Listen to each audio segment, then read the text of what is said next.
ধার্মিক না, ও ধার্মিকতার ফ্রেম নিয়ে ওই জুতা চোরের মতো চুরি করতে ঢুকেছিল। কারণ দেখবেন যে ওনাকে যত জায়গায় ওনার ছবি ব্যবহার করা হয়েছে, আগে যে ওনার দাঁড়িয়ে ছিল না, এই ছবিটা তেমন ফোকাস করা হয় নাই। কোন ছবিগুলো ফোকাস করা হচ্ছে? উনি ওই যে সমুদ্র সৈকতে নামাজ আদায় করছে, কোন ছবিটা ফোকাস করা হচ্ছে? বিমানের সিটে বসে নামাজ আদায় করতেছে, কোন ছবিটা ফোকাস করা হচ্ছে? গাড়ির সিটে বসে সেখানে সেজদার ভান করে আছে, সেটাকে ফ্ল্যাশ করা হচ্ছে। আচ্ছা, মসজিদে জুতা চুরি যে হয়, জুতা চোর যে মসজিদে জুতা চুরি করার নিয়তে গিয়েছে, ওকে মুসল্লি, ও মুসল্লি ভান করেছে মূলত জুতা চুরি করার জন্য। তো এই ভদ্রলোক সে যে নামাজের ভান করেছে, একদিক থেকে ডান হাতে সে চুরি করছে, আর একদিক থেকে বাম হাতে সে দান করেছে। এত সোজা কেন আমি এই আলোচনাটা করার প্রয়োজন মনে করেছি আজকে এই বিষয়টা নিয়ে? সাধারণত জুমার বাইরে আমরা আলোচনা এভাবে স্টুডিও ভিত্তিক খুব কমই করার চেষ্টা করি না, কিন্তু জাতীয় ইস্যু যখন আসে, আমলের সাথে কোনো বিষয় যখন জড়িয়ে পড়ে এবং শরীয়ত সম্পর্কে মানুষের কাছে যখন ভুল মেসেজ যায়, তখন সে বিষয়গুলোকে আলোচনা করার প্রয়োজন মনে করি। চ্যানেল 24 সাক্ষাৎকার দিয়েছেন কি যে আমি প্রশ্নপত্র বিক্রি করে যেগুলো কামাইছি সব আল্লাহর রাস্তায় দান করে দিয়েছি। মানে আপনি সুদের টাকা নিয়ে এসে আল্লাহর রাস্তায় দান করে দিচ্ছেন, ঘুষের টাকা নিয়ে এসে আল্লাহর রাস্তায় দান করেছেন, আল্লাহকে মাফ করে দিবে?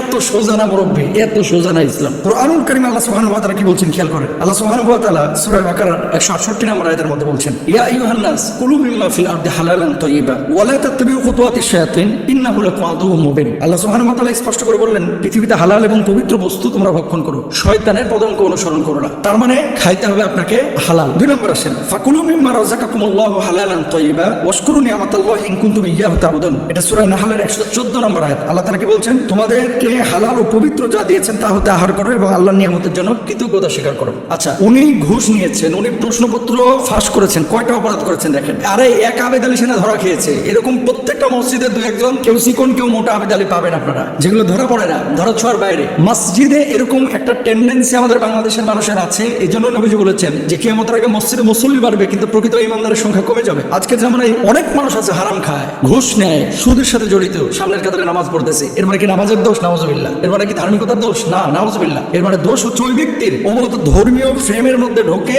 মানুষের সাথে প্রতারণা করেছে, ধোঁকাবাজি করেছে। প্রশ্নপত্র যে ফাঁস করেছে, কয়টা অপরাধ করেছে দেখেন। 1 নম্বর, সে অন্যের হক মেরে দিয়েছে। যেমন যে ছেলেটা ফার্স্ট ক্লাস ফার্স্ট ছিল, যে ছেলেটা আপনার 90-এর উপরে মার্ক পেয়েছে, এই ছেলেটা কিন্তু ক্যাডার হতে পারে নাই। যাদের কাছে প্রশ্নগুলো পৌঁছাইছে, আমি বলছি না যে ঢালাভাবে সবাই প্রশ্নটা পাস করেছে, আমি সেটা বলছি না। যাদের কাছে দিয়েছে তবে সেক্ষেত্রে মেধাবীদের হক সে মেরেছে। 1 নম্বর। 2 নম্বর, সে প্রতারণা করেছে। আল্লাহ নবী বলছেন, মান ওয়াসানা ফালাইসাবিন না, যে ব্যক্তি প্রতারণা করে সে আমার উম্মতের অন্তর্ভুক্ত না, দলভুক্ত না। 3 নম্বর, সে মিথ্যা বলেছে। 4 নম্বর, সে তাকওয়ার লেবাস নিয়ে আল্লাহ রাসূলের পছন্দের পোশাক পরে মুসলমানদেরকে ধোঁকাবাজি করেছে এবং মুসলমানদের মধ্যে এই পোশাকটাকে, এই লেবাসটাকে সে খাটো করেছে। আজকে এতগুলো ছবি, খালি নামাজ নিয়ে তার ছবি আসতেছে। তারপরে মোটিভেশনাল স্পিকার যারা এখনকার বাংলাদেশে আমাদের ভাইরা আছেন, এরকম কিছু স্পিচ দেখতেছি ফেসবুকে আসতেছে এবং এখানে একটা ধাক্কা প্রমাণ করার চেষ্টা করা হচ্ছে যারা মোটিভেট করে এদের ভিতরে কোনো ঝামেলা থাকতে পারে। তো সবাইকে তো দোষারোপ করা যাবে না। আল্লাহ রাসূল সাল্লাল্লাহু আলাইহি ওয়াসাল্লামের এই যে দাড়িটা, পছন্দনীয় দাড়ি, সুন্নাহের দাড়ি আমরা রেখেছি, এটা তো একটা সম্মান আছে, টুপিটা একটা সম্মান আছে, জুব্বাটার একটা সম্মান আছে। এই জন্য নবীজি বলেছেন যে পোশাক আশাক দিয়ে মানুষকে বিবেচনা করা যাবে না,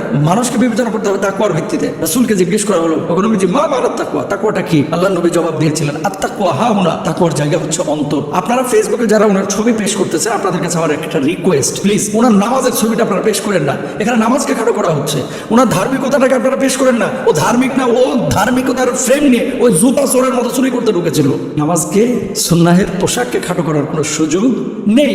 আপনি দেখেন ফেসবুক ওনার দাড়ি ছাটা আগেকার ছবি, যখন চাকরিতে জয়েন করেছিল কয়টা ছড়াইছে। আজকের আলোচনাটার মূল পয়েন্ট সেটা হচ্ছে, আপনি যদি হারাম খান, এই হারামের দান আপনার কবুল হবে না। আপনি বলবেন কোথায়, প্রমাণ কোথায়? দেখেন রাসূল আকরাম সাল্লাল্লাহু আলাইহি ওয়াসাল্লামের হাদিস। সেই হাদিসটার আগে রাসূল আকরাম সাল্লাল্লাহু আলাইহি ওয়াসাল্লামের আরেকটা হাদিস আমি আপনাদের সামনে পেশ করছি। আল্লাহ নবী বলছেন, ইয়াতি আলান নাসি জামানুন লা ইউবালিল মারউ মা আখাযা মিনহু আমিনাল হালালি আম মিনাল হারাম। কিয়ামতের আগে, মানে এই যে পরবর্তী সময়গুলোতে এমন একটা সময় আসবে যে সময়টায় মানুষ উপার্জন করবে, কিন্তু সে হালাল পথে উপার্জন করলো নাকি হারাম পথে উপার্জন করলো এগুলো বাক বিচার করবে না। মানে মাল পাইছে খালি টাকা কামাও, ডান হাতে বাম হাতে কোথা থেকে আসলো, এটা চুরি করা টাকা না সুদের টাকা না ঘুষের টাকা না প্রশ্ন বেচা টাকা, খেয়াল করবে না। আর এদের পরিবার পরিজন তোমরা মুসরা খাবে। আর বউ তো জিজ্ঞেস করতে পারে যে আপনি টাকাগুলো, এতগুলো টাকা পান কই আপনি? এই যে চোরদের বউ যারা আছে, এই বউরা কিন্তু চেষ্টা করলে পারে যে স্বামীর এই বিষয়গুলো ফ্লাশ করতে। কেন?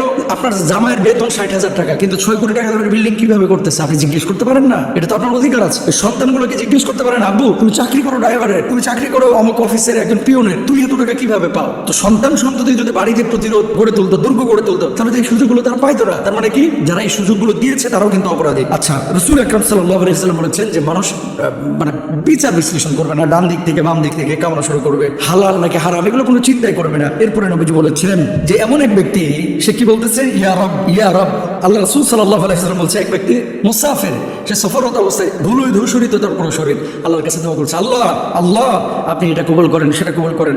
আল্লাহ নবী এরপরে বলছেন ওয়া মাতাআমুহু হারামুন ওয়া মাশরাবুহু হারামুন ওয়া মালবাসুহু হারামুন ওয়া গুযিয়া বিল হারাম। আল্লাহ রাসূল সাল্লাল্লাহু আলাইহি ওয়াসাল্লাম বলছেন তার খাওয়া হারাম, তার পোশাক হারাম, তার শরীরটা হারাম দ্বারা গঠিত হয়েছে। ফা আন্না ইউস্তাজাবু লিযালিক, কিভাবে আল্লাহ সুবহানাহু ওয়া তাআলা তার দোয়া কবুল করবে? তাই না? তো একটা মানুষের ইবাদত কবুলের জন্য প্রথম শর্ত হচ্ছে আপনার হালাল উপার্জন করা। কত টাকার প্রয়োজন আপনার বলেন তো? অবাক হতে হয়। 6,000 কোটি টাকা কেউ কামাইতেছে, 500 কোটি টাকা কেউ কামাচ্ছে, 200 কোটি টাকা। ভাই আপনার এত টাকা কি কি প্রয়োজন? কাফনের পকেট আছে ভাই, পকেট তো নাই। আপনি তো যাবেন খালি হাতে, আপনি কবরে খাবেন বাঁশ আর আপনার পোলাপান এখানে খাবেন রোস্ট। লাভটা কি হলো? কোনো লাভ নাই। সুতরাং হালাল এবং হারাম বিবেচনা করতে হবে।